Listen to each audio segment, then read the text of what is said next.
ಮಾತನಾಡೋರು ಹೋಗಿಬಿಟ್ರು, ಜೋರ್ದಾರ ಮಾತಾಡೋರು. ಇನ್ನುಳಿದವರಿಗೆ ಧ್ವನಿ ಇಲ್ಲ, ಬಾಯಿ ಇಲ್ಲ.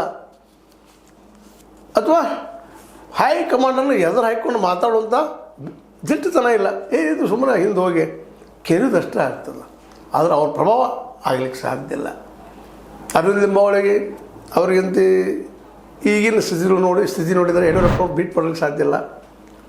ಕುಮಾರ್ ಬಂಗಾರಪ್ಪನ ಮೇಲೆ ಅವ್ರಿಗೆ ವಿಶ್ವಾಸ ಇಲ್ಲ ಹೈಕಮಾಂಡ್ಗೆ.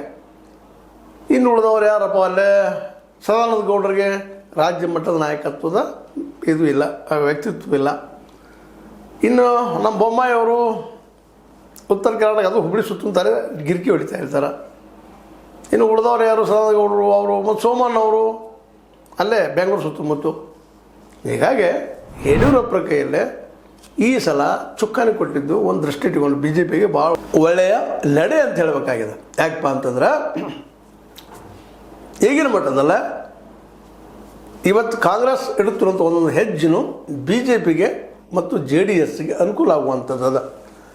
ಮತ್ತು ಅದೇ ಕಾಲಕ್ಕೆ ಒಂದು ಹೈಕಮಾಂಡ್ಗೆ ಹಂಚಿಕೆನೂ ಅದ. ಸಪೋಸ್ ನಾವೇನಾದರೂ ಕುಮಾರಸ್ವಾಮಿಗೆ ಈಗೆಲ್ಲರೂ ಹೇಳ್ತಾಯಿದ್ರು ನಾನೇ ಸೇಮ, ಅದು ಈಗ ಹತ್ತದ ಬೆಂಕಿ ಜೆ ಡಿ ಎಸ್ ಮತ್ತು ಬಿ ಜೆ ಪಿ ಮಧ್ಯದಲ್ಲಿ. ಆದರೆ ಈಗ ಅದನ್ನು ಶಮನ ಮಾಡುವಂಥದ್ದು ಕೆಲಸವೂ ನಡೆದು. ಯಾಕಂದರೆ ಒಗ್ಗಟ್ಟಾಗಿ ಹೋಗಬೇಕು, ಸಮನ್ವಯ ಸಮಿತಿ ಮಾಡಬೇಕು ಬಿ ಜೆ ಪಿ ಮತ್ತು ಜೆ ಡಿ ಎಸ್ ಅನ್ನುವಂಥ ಮಾತು. ಸಮನ್ವಯ ಸಮಿತಿ ಅಂದರೆ ಒಬ್ಬರು ಓಪನ್ ಸ್ಟೇಟ್ಮೆಂಟ್ ಕೊಡುವಾಗಿಲ್ಲ, ಅಲ್ಲೇ ಗುಂಪು ಮಾತಾಡೋದು, ಎದ್ದು ಹೋಗೋದು. ಇದನ್ನು ಒಡಕ್ಕೆ ತೋರಿಸಿದ್ರಪ್ಪ ಅಂದರೆ ಕಾಂಗ್ರೆಸ್ಗೆ ಹೆಲ್ಪ್ ಆಗ್ತದೆ. ಅದಕ್ಕೆ ಸಮನ್ವಯ ಸಮಿತಿ ಪ್ರಕಾರ ಹೋಗ್ಬೇಕಾಗ್ಯದ. ಮುಖ್ಯಮಂತ್ರಿ ವಿಷಯ ಯಾರೂ ಮಾತಾಡುವಾಗಿಲ್ಲ, ಮುಗ್ದೋಯ್ತು, ಮಾತಾಡೋದಿಲ್ಲ. ಒಂದು ಯಾರು ಹೆಚ್ಚಾಗ್ತಾರೆ, ಜೆ ಡಿ ಎಸ್ದವ್ರು ಹೆಚ್ಚು ಬಂದ್ರೆ ಅವರು ಅಲ್ಲಿ ಸಿ ಎಮ್ 113 ಒಳಗೆ. ಬಿ ಜೆ ಪಿ ಹೆಚ್ಚಾದ್ರೆ ಯಾರು ಹೇಳೋ ಅವಶ್ಯಕತೆ ಇಲ್ಲ. ಯಡಿಯೂರಪ್ಪ ತಮ್ಮ ಮಗನ ಪಟ್ಟಕ್ಕೆ ಕೂಡಿಸೋರು ಎರಡು ಮಾತು ಇಲ್ಲ. ಅವರನ್ನು ವಿರೋಧಿಸುವಂಥ ಶಕ್ತಿ ಈಗ ಬಿ ಜೆ ಪಿಯಲ್ಲಿ ಯಾರಿಗೂ ಇಲ್ಲ. ಹೀಗಾಗಿ ಇವತ್ತಿನ ದಿನದಲ್ಲ ಹೈಕಮಾಂಡ್ ತಡ ಆದರೂ ಸಹಿತ ಒಳ್ಳೆ ಡಿಸಿಷನ್ ತೊಗೊಂಡದ, ದಿಟ್ಟ ನಿರ್ಧಾರ ತೊಗೊಂಡದ.